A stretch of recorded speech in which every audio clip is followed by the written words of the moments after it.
Ever wondered how entire nations could fall under the spell of dictators like Hitler and Mussolini? It wasn't an overnight takeover. It was a perfect storm of crisis, fear, and manipulation that dismantled democracies and gave rise to some of the most destructive regimes in history. Let's explore how it all happened. Picture this.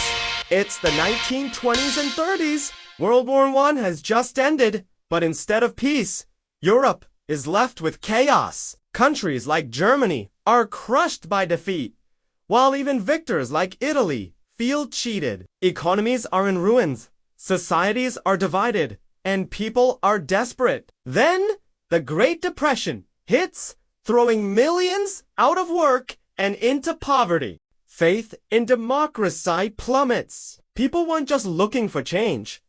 They were desperate for a savior. This desperation created a breeding ground for radical ideas. In Germany, the Treaty of Versailles was a source of deep national shame. It forced the country to accept blame for the war, give up territory, and pay crippling reparations. Along comes Adolf Hitler, a charismatic speaker who taps into this humiliation. He promises to tear up the treaty, restore Germany's honor, and make the nation great again. He gives Germans a simple target for their anger and a powerful vision for the future. Meanwhile, a powerful fear was sweeping across Europe, the fear of communism. After the Russian Revolution, wealthy landowners and the middle class were terrified of a similar uprising in their own countries. They saw the chaos and disorder in the streets and looked for a strong hand to restore order. Leaders like Mussolini in Italy and Hitler in Germany presented themselves as the strongman who could crush communism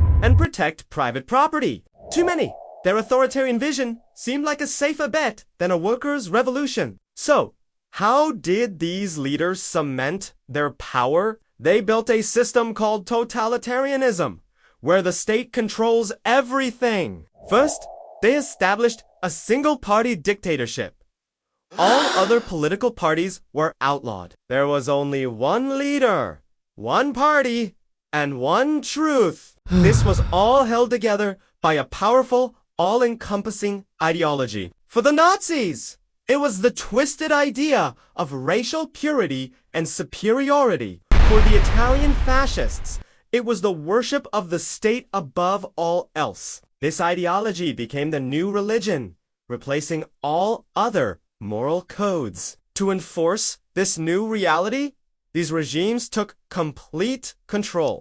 They directed the economy, not for the people's benefit, but to serve the state's goals, often preparing for war. They also ruled through terror. Secret police, like the Gestapo in Germany, created a climate of constant fear. Neighbors spied on neighbors, and any hint of dissent could lead to imprisonment, or worse. There was no escape, because the state also controlled all information. Newspapers, radio, and films became propaganda tools, constantly broadcasting the party's message and brainwashing the population. The military was no longer a national protector, but a tool of the party, ready to crush internal enemies and conquer foreign lands. The rise of these regimes serves as a chilling reminder of how fragile democracy can be in times of crisis. When people feel hopeless and unheard, the allure of a strong leader offering simple solutions can be dangerously tempting. Understanding this history is crucial, not just as a history lesson, but as a warning for our own time. Thank you so much